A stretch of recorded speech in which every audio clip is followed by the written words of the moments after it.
오늘의 본문은 욥의 기도입니다. 욥의 이야기는 이스라엘 동방의 우스라고 불리던 땅에 살았던 매우 부유하면서도 경건했던 욥이란 사람의 삶에 일어났던 고난의 이야기를 우리에게 전해줍니다. 욥에 대해서 또 다들 잘 알고 계시겠지만 또 아직 욥에 대해서 더 생소하신 분들을 위해서 간단하게 정리를 해보자면 욥은 악한 사람이었기 때문이 아니라 오히려 너무나 경건하고 악에서 떠난 사람이었기 때문에 사탄의 시험의 대상이 되었고, 참으로 의아하게도 하나님께서도 욥이라면 어떤 시험도 이겨낼 것이라며 사탄의 제안에 동의를 하십니다. 그래서 욥의 삶에는 갑자기 재난이 찾아오게 되고 그가 가졌던 모든 것을 다 잃게 되었습니다. 욥이 그 모든 시험을 잘 받아들이고 이겨내는 듯 했지만, 그러나 우리가 욥기를 읽어보면 곧이어 욥은 자신의 삶에 벌어진 일들로 탄식하고 원망하며 이 모든 이해할 수 없는 일들 가운데서 괴로워합니다. 그러자 욥의 친구들은 그를 위로하기보다도 이 모든 것이 그의 잘못이라는 것을 받아들이도록 그에게 종용합니다.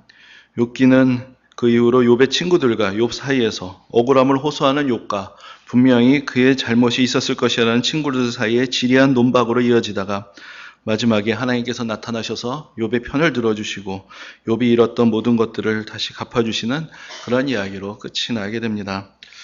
성경과 또 우리가 흔히 접하는 어떤 인생에 대한 이야기들은 대부분 무언가 결핍되어 있던 사람이 자신의 비전을 성취해가는 그런 과정으로 우리의 인생을 표현합니다. 성경에서도 요셉이나 또 모세나 다윗과 같은 사람들은 처음에 등장할 때는 평범한 사람, 혹은 위기 속에 처해 있는 그런 사람이었지만 점차 고난을 이겨내고 중요한 지위를 획득하고 결정적인 역할을 감당하게 됩니다. 그런데 욥은 시작부터 완전했습니다. 세상으로나 신앙적으로나 모든 면에서 갖추어진 사람이었습니다. 그러므로 욥의 이야기가 주는 교훈은 성취로서의 인생이 아니라 오히려 위기와 상실로서의 인생의 이야기이고, 우리가 얻고자 하는 것, 우리가 가지고 있는 것의 의미가 무엇인가를 근원적으로 성찰하게 해주는 그러한 이야기가 됩니다. 사실 욥의 이야기는 성경에서 가장 이해하기가 어렵고 또 우리가 받아들이기 쉽지 않은 그런 이야기입니다. 우리가 신앙생활을 하는 이유는 어찌되었든지 간에 믿음을 가짐으로 믿기 전보다 더 나은 삶을 얻기 위한 것인데, 욥이 신앙이 없었기 때문이 아니라 신앙이 좋았기 때문에 고난을 당한다는 것을 이해하고 받아들인 것, 이것은 결코 쉬운 일이 아닙니다. 그러나 또한 욥의 이야기는 가장 현실적인 이야기이기도 합니다. 우리도 그리스도인으로 이 세상을 살아가지만 그리스도인으로서의 우리 인생의 경험에 매우 중요한 축은 물론 모든 것이 하나님의 은혜였다라는 은혜와 감사의 고백입니다. 그러나 또 한 가지 우리가 부정할 수 없는 또 다른 축이 있는데, 우리 인생이 우리가 수고한 대로 그 결과가 주어지는 것이 아니더라는 것, 그리고 인생이란 것은 부당한 일, 의미를 알 수 없는 어려움을 겪어야 하는 시련의 연속이라는 또 다른 현실이 우리가 예수를 믿고 있지만 여전히 우리 삶 가운데 자리 잡고 있는 것입니다. 그러므로 욥의 이야기는 우리가 별로 인정하고 싶어 하지 않는 우리 인생의 또 다른 측면에 대해서 우리가 그것을 직면하도록 우리를 이끌어가는 그런 이야기가 됩니다. 사실 우리가 구약 성경을 읽어보면 이스라엘 백성들의 삶의 여정도 별로 다르지 않았다는 것을 알 수 있습니다. 이스라엘 백성들이 하나님의 백성이라고 불렸지만 그러나 그들의 삶이 결코 평탄하거나 형통했던 것이 아니었다는 것, 이것을 우리는 잘 알고 있습니다. 이스라엘 역사에서 가장 결정적인 순간은 바빌론의 군대에 의해서 나라가 무너지는 것이었습니다. 그 시대를 살았던 사람들은 모든 것이 강탈당하고 무너지고 사랑하는 사람들이 목숨을 잃는 것을 보아야 했고, 유행에도 죽음을 면했던 사람들은 이역만리 타국으로 끌려가서 온갖 수모를 다 겪어야 했습니다. 물론 그들은 자신들의 죄에 대한 심판으로서 하나님께서 이 모든 고난을 내리셨다라는 것을 받아들여야 했지만, 그러나 또 한편으로 왜 하나님의 백성이 이렇게 고난을 겪어야 하는 것인지, 더 악한 저 이방 족속들은 왜 지금도 저렇게 번성하고 있는 것인지에 대한 질문을 제기할 수밖에 없었습니다. 우리가 욥기라는 책 뒤에 시편이 이어지게 되는데, 시편에는 하나님을 향한 찬양의 노래만 있는 것이 아니라 의인의 고난과 악인의 형통이라는 이 삶의 부조리에 대한 탄식의 소리를 도취해서 들려주는 그런 책이기도 합니다. 그런 면에서 보자면 욥의 이야기는 구약 성경의 이스라엘 백성들의 고난을 대변하는 그런 이야기라고 할 수 있습니다.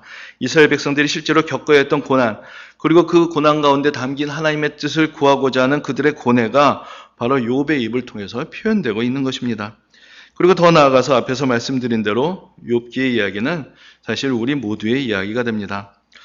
근데 욥의 친구들의 이야기를 들어보면은 욥의 친구들이 뭔가 이 지금 욥의 삶에 나타난 재난에 대해서 뭔가 내가 잘못된 일을 했기 때문에 이런 일이 일어나는 것이 아니냐라고 집요하게 추궁하는 것을 봅니다. 근데 사실 막연히 우리도 우리 삶에서 벌어지는 일들에 대해서 뭔가 사람들이 행한 일들의 대가를 사람들이 받게 되는 것이다 라는 그런 생각들을 가지고 보게 되는 경우가 많습니다. 특히나 욥의 친구들이 했던 것처럼 다른 사람들의 삶에 대해서는 더더욱이 그렇게 생각을 합니다.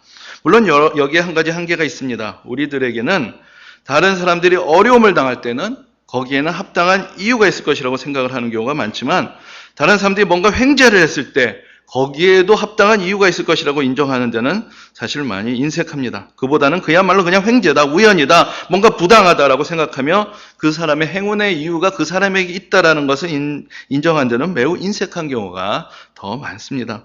어찌되었던 간에 남들의 삶에 일어난 어려움에 대해서는 암묵적으로 그것이 그 사람의 탓이라는 생각에 쉽게 동의를 하는 경우가 많습니다. 그러나 막상 우리의 삶에 일어나는 어려운 일들에 대해서 우리가 똑같이 생각하게 되지는 않습니다. 우리 삶에 벌어지는 어려운 일들에 대한 우리의 첫 번째 반응은 왜 하필이면 나에게 이런 일이 벌어지는가? 도대체 내가 무엇을 잘못했는데 이런 일들을 당해야 하는가라는 원망일 것입니다.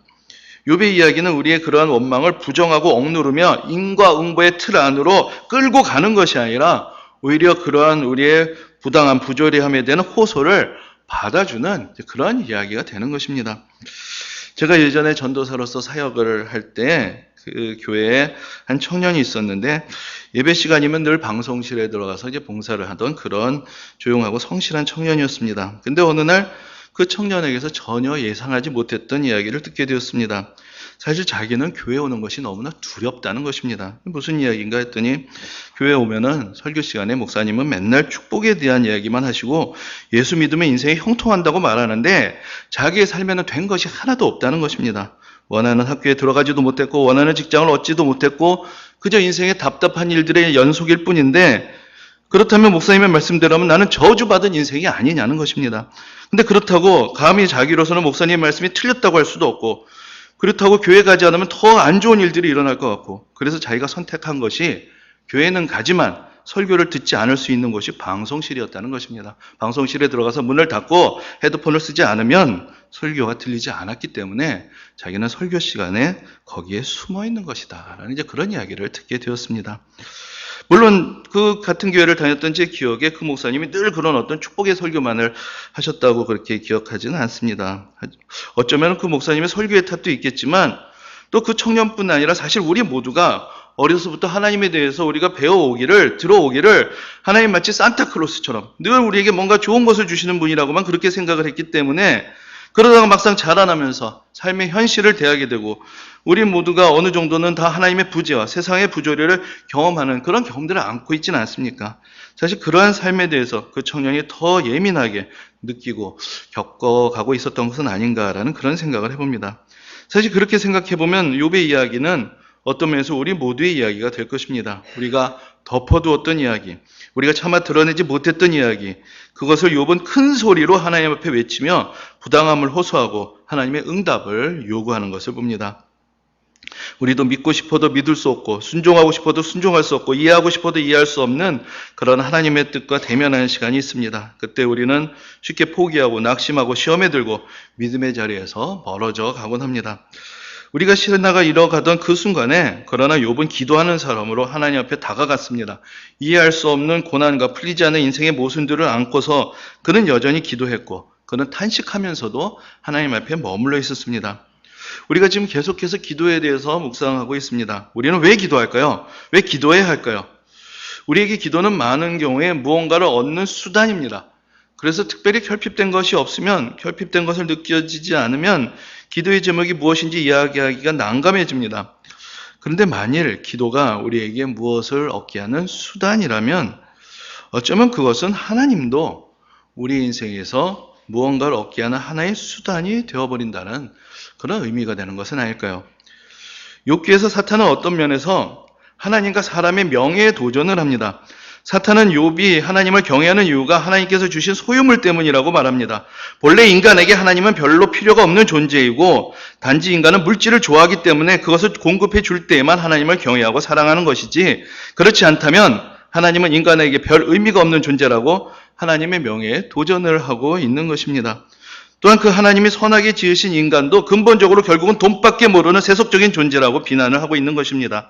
그러므로 욥의 고난은 하나님과 인간의 명예를 위한 고난이라고 할 수 있습니다. 욥이 이 고난에서 승리하면 하나님 이름이 높임을 받고 하나님이 지으신 인간이 그저 속물이 아닌 거룩함에 대한 열망을 가진 존귀한 존재라는 것이 드러나게 되는 것이고, 욥이 이 고난에서 결국 신앙을 잃고 실패하게 되면 하나님은 재물보다 하찮은 존재가 되고 인간은 결국 물질에 대한 욕망만을 위해서 살아가는 존재로 낙인이 찍히게 되는 것입니다.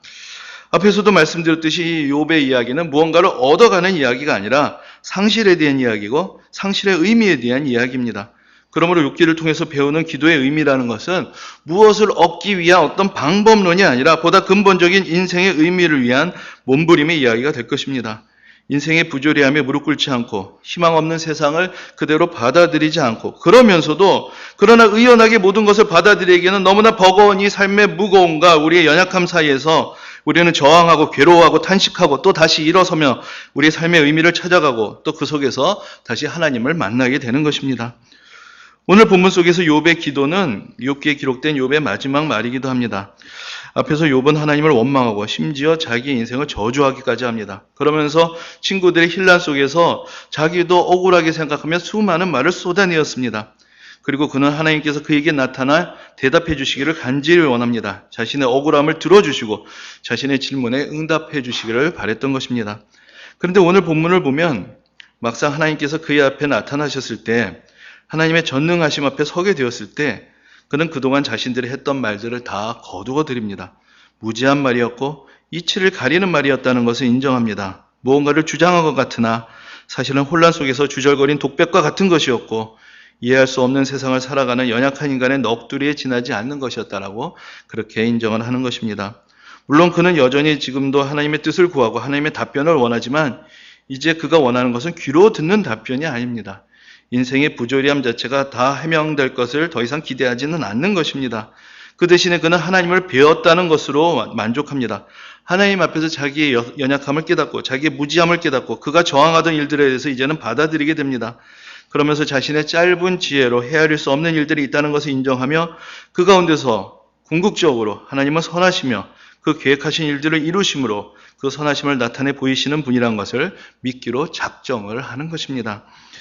이렇게 욥기의 결말은 사실 우리의 예상과는 좀 많이 다릅니다. 하나님이 나타나셔서 욥의 친구들 앞에서 욥의 편을 들어주시지만 욥의 항변에 대해서 대부분 대답되지 않은 채로 그냥 남겨두십니다. 욥에게 주어졌던 가장 큰 응답이 있다면 그것은 하나님의 전능하심 그리고 하나님의 선하심에 대한 선언이었습니다. 그 앞에서 욥은 자신의 모든 질문을 내려놓고 다시 하나님을 경외하는 삶을 선택하는 것입니다. 우리가 기도하는 이유는 우리의 무관심과 우리의 침묵으로 받아들이기에는 우리의 인생이 너무나 무겁기 때문입니다. 그리고 우리의 인생의 외로운 고난의 길을 갈 때에 하나님이 어디에 계시는지 우리에게 보이지 않기 때문에 우리는 하나님을 찾고 하나님께 기도하는 것입니다.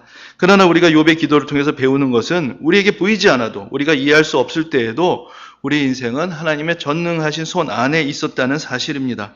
그리고 기도하는 사람만이 그것을 깨달을 수 있다라고 우리에게 가르쳐 줍니다. 어떠한 순간 속에서도 기도하는 사람만이 하나님을 발견할 수 있고 하나님의 더 크신 계획 안에 내 인생이 있다라는 것을 찾아갈 수 있습니다. 지금 우리는 대림절을 보내고 있습니다. 대림절이란 기다림의 절기입니다. 우리가 살아가는 이 세상에는 눈물과 한숨과 아픔이 그치지 않지만 그러나 대림절이라는 이 절기는 우리에게 하나님께서 우리 인생을 돌아보시면서 우리 삶의 자리로 찾아오셨다는 것을 기억하게 하고 또 다시 이 땅에 찾아오실 것이라는 것을 믿고 간구하고 기다리게 하는 절기가 되는 것입니다. 우리가 지금 12월에 들어서 말씀을 암송합니다. 말씀이 육신이 되어 우리 가운데 거하심에라고 그렇게 고백을 합니다. 이 고백을 오늘 욥의 고백하고 연결을 해본다면은 그래서 욥이 내가 죽게 대하여 귀로 듣기만 하였사오나 이제는 눈으로 주를 배웁나이다라고 고백했던 그 고백과 연결해 본다면 바로 예수님께서 이 땅에 오심으로 우리는 말로만 듣던 그분을 이제 뵙게 되었다라고 그렇게 선언할 수 있는 것입니다. 우리 인생의 연약함과 한계와 고난을 결코 외면하지 않고 우리 가운데 찾아오신 하나님의 독생자의 영광을 우리가 보았다라고 우리는 그렇게 말할 수 있는 것입니다. 오늘도 욥의 기도를 생각하며 우리 기도를 돌아봅니다. 알 수 없는 우리 인생길 가운데 찾아오셔서 우리가 볼 수 있도록 하나님의 은혜의 손길을 깨우쳐 주시길 원하고 우리 인생이 하나님의 전능하시고 선하신 계획 안에 있음을 믿고 의지할 수 있도록 우리를 도우시는 하나님의 은혜가 우리 모두에게 함께 하시기를 주님의 이름으로 축원합니다.